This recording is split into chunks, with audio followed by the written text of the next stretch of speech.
तो आज हम जिस मूवी को एक्सप्लेन करने जा रहे हैं वो अगस्त 2011 को रिलीज़ हुई थी और इसकी IMDb रेटिंग 7.6 है। So welcome to I can explain present the skin 11। Movie की स्टार्टिंग में हम रॉबर्ट नाम के एक प्लास्टिक सर्जन को एक मीटिंग में देख पाते हैं, जहां वो सभी मेंबर्स को अपनी इन्वेंशन के बारे में बताते हुए कहता है कि मैंने एक आर्टिफिशियल स्किन तैयार की है जो कि एक आम इंसान की स्किन से काफ़ी ज़्यादा मजबूत और इफेक्टिव है। हम इस स्किन को जले हुए लोगों पर इस्तेमाल करके उन्हें दोबारा से ठीक कर सकते हैं और साथ ही स्किन की एक और खास बात यह है कि इस पर कोई भी इंसेक्ट नहीं काट सकता, जिसका मतलब कि ये स्किन हमें कई सारी बीमारियों से भी बचा सकती है। जिसके बाद सभी लोग उसकी इन्वेंशन के लिए उसे बहुत ज़्यादा अप्रिशिएट करते हैं।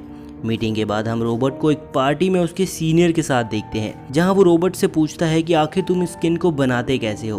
तो वो कहता है कि मैं इसके लिए जानवरों के खून का इस्तेमाल करता हूं। जिसके बाद वो सीनियर उससे पूछता है कि क्या तुमने इसे किसी पर ट्राई भी किया है। तो रॉबर्ट कहता है कि हाँ, मैंने अपनी लैब में ऐसे एक इंसान पर सीक्रेटली ट्राई किया था। ये सुनकर सीनियर उसे कहता है कि क्या तुम नहीं जानते कि किसी इंसान को बिना बताए उस पर किसी भी तरह का एक्सपेरिमेंट करना एक कानूनी अपराध है। तुम सोच भी नहीं सकते कि अगर ये एक्सपेरिमेंट फेल हो जाता तो तुम्हारे साथ क्या हो सकता था। बट आई एम सॉरी, मैं इस एक्सपेरिमेंट के लिए तुम्हें लाइसेंस नहीं दे सकता और जल्द से जल्द तुम्हें इसे डिसकंटिन्यू करना होगा।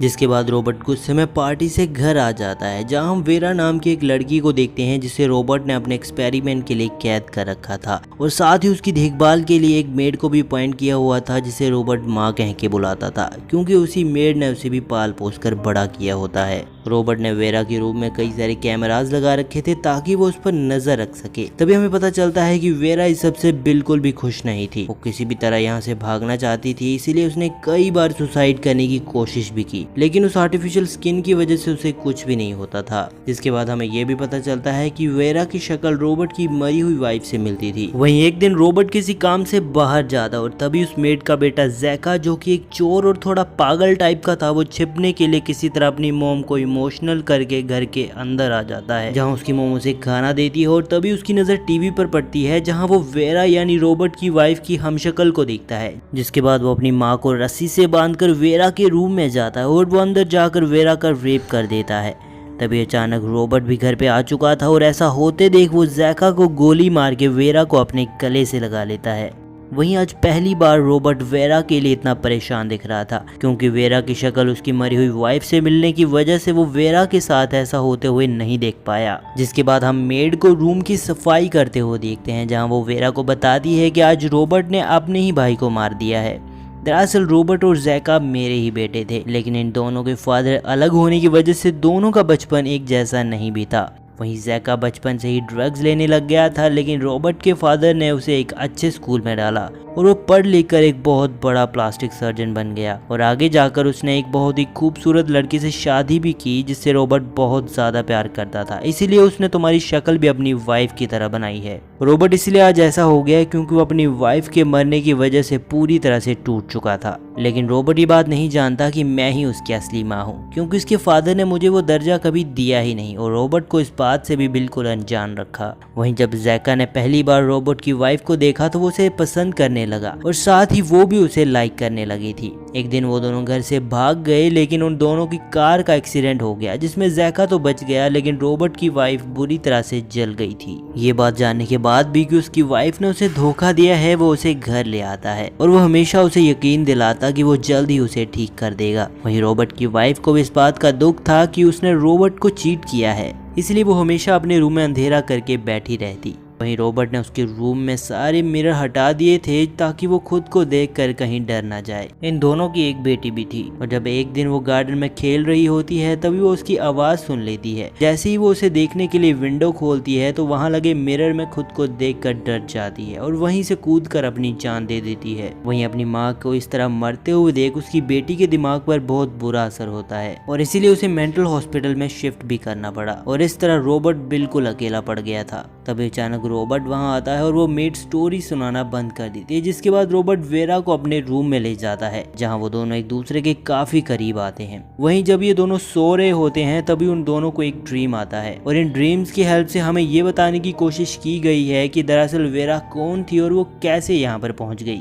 वहीं रॉबर्ट अपने सपने में देखता है कि वो अपनी बेटी को मेंटल हॉस्पिटल से घर लाया होता है और एक दिन वो दोनों एक पार्टी में जाते हैं। तभी उसकी बेटी के चिल्लाने की आवाज़ सुन के रॉबर्ट भागता हुआ बाहर जाता है तो उसे वहाँ एक लड़का अपनी बाइक पर भागता हुआ दिखता है। वहीं जब वो अपनी बेटी के पास पहुँचता है तो उसकी हालत देखकर उसे शक होता है कि शायद उसी लड़के ने उसकी बेटी का रेप किया है। जिसके बाद वो अपनी बेटी को लेकर हॉस्पिटल जाता है तो डॉक्टर्स उसे कहते हैं कि आपकी बेटी तो पहले से ही बीमार थी और इस घटना के बाद वो आदमियों से डरने लगी है और उसके लिए अब यही सही होगा कि आप भी उससे ना मिलें। तो वहीं दूसरी तरफ वेरा अपने सपने में एक लड़की को देखती है जो कि अपनी मॉम के साथ उनके बुटीक में काम किया करता था। दरअसल ये वही लड़का था जिसे रॉबर्ट ने उस दिन भागते हुए देखा। तभी हम देखते हैं कि वो लड़का और रॉबर्ट की बेटी उस पार्टी में एक दूसरे को देखकर अट्रैक्ट हो जाते हैं और वहीं जब वो दोनों एक दूसरे के करीब आने लगते हैं तो वो अजीब सा बिहेव करने लगती है और जोर जोर से चिल्लाने लगती है, जिससे वो लड़का डर के मारे वहां से भाग जाता है ताकि उसे कोई गलत ना समझे। जिसके बाद हम देखते हैं कि रॉबर्ट ने उस लड़के को किडनैप करके कुछ दिनों के लिए एक सुनसान जगह पर कैद कर दिया होता है। वहीं पुलिस उसे ढूंढने की बहुत कोशिश करती है लेकिन लाख कोशिश के बाद भी वो उसे ढूंढ नहीं पाती और इस तरह ये केस भी क्लोज कर दिया जाता है। जिसके बाद हम देखते हैं कि रॉबर्ट ने कुछ डॉक्टर्स के साथ मिलकर उस लड़के का जेंडर चेंज करके उसे अपनी वाइफ की शक्ल दे दी। इसका मतलब कि वो लड़का कोई और नहीं बल्कि वेरा ही थी। वहीं आज वेरा को यहाँ कैद हुए 6 साल बीत चुके थे। वो हमेशा यहाँ से भागना चाहती थी लेकिन वो इसमें कभी कामयाब ही नहीं हो पाई। जिसके बाद सुबह उठते ही रॉबर्ट और वेरा एक दूसरे को सॉरी कहते और प्रॉमिस करते हैं कि ये दोनों आज से एक साथ रहेंगे और दोनों ब्रेकफास्ट करते हुए एक दूसरे से ढेर सारी बातें भी करते हैं। जिसके बाद रॉबर्ट से मिलने उसका एक दोस्त आता है और उसे एक न्यूज़पेपर में उसी लड़की की फोटो दिखाते हुए कहता है कि पुलिस इस केस को फिर से रीओपन करने जा रही है क्योंकि उस लड़के की माँ आज तक उस बात को भूल नहीं पाई है और मुझे डर है कि अगर ये केस ओपन होता है तो हम सब पकड़े जाएंगे। वहीं वेरा भी ये सब सुन लेती है और उस आदमी से कहती है कि ये बात सही नहीं है, मेरा जेंडर मेरी मर्जी से चेंज हुआ था। इतना कहकर वो रॉबर्ट का दिल और भरोसा दोनों जीत लेती है और रॉबर्ट उसका साथ देने के लिए वेरा को थैंक्स कहता है। जिसके बाद वेरा की नजर उसी न्यूज़पेपर पर पड़ती है जिसमें उसकी तब की फोटो थी जब वो लड़का हुआ करती थी और ये देखकर उसे सब याद आ जाता है। वहीं वो इस बात से भी इमोशनल हो जाती है कि उसकी माँ उसे आज तक याद करती है और इस इंसान ने उसकी माँ से उसे 6 साल तक दूर रखा। जिसके बाद वो रॉबर्ट के रूम में जाती है और गुस्से में आकर रॉबर्ट को गोली मार देती है। तभी गोली की आवाज सुनकर मेड भी गन लेकर ऊपर आती है। इससे पहले कि वेरा को वो मार पाती उससे पहले ही वेरा भी उसे शूट करके वहां से भाग जाती है। जिसके बाद हमें ये पता चलता है कि वेरा रॉबर्ट का सपोर्ट सिर्फ उसका भरोसा जीतने के लिए कर रही थी ताकि वो मौके का फायदा उठाकर वहां से भाग सके।